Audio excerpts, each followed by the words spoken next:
Well, today we're going to take a look at my Otterbox. I broke it. This broke off of here. We're going to see what Gorilla Glue can do.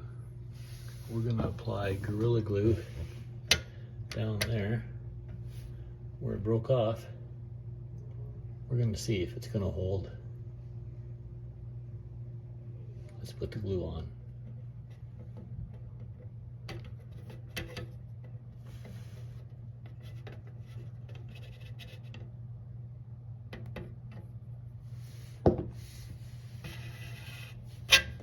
We'll put lots of glue on there, a little more from this side.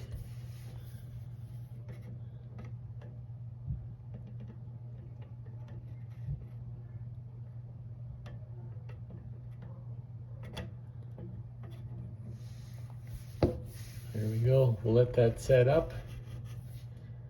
See what it's like tomorrow.